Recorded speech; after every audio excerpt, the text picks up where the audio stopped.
Hindi na nakapagpigil si Chicago Bulls legend Scottie Pippen sa mga sinasabi ni Isaiah Thomas about kay Michael Jordan.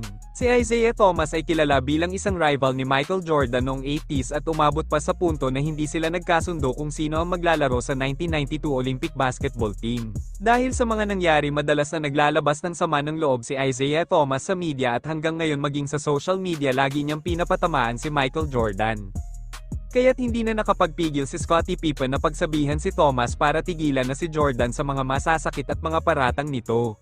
Never seen this guy embrace or thank Michael Jordan for what he did. Yan ang mga nasabi ni Pippen kay Thomas na tanggapin at magpasalamat na lang sa mga nagawa ni Jordan sa liga, total naman pareho silang mga legend sa basketball.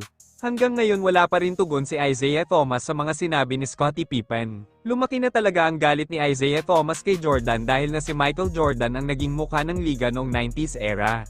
Panoorin natin ang isa sa mga patusoda ni Isaiah Thomas kay Michael Jordan.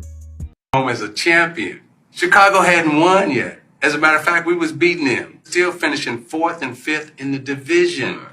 So this whole narrative about Jordan went through Bird, he went through Magic, he went through Kareem. Time out. That's my story.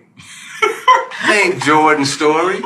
But y'all been sold this story that, oh, he was in the 80s getting down. No. Yeah, he may have been MVP of the league and all that. But dude, they was like, it was alright.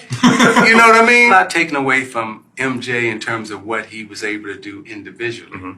MJ didn't want to pass the rock. He didn't want to make his teammates better. So when MJ started making his teammates better in the 90s, that's when they started dominating. At yan ang maikling video natin about sa pagsaway ni Scottie Pippen kay Isaiah Thomas.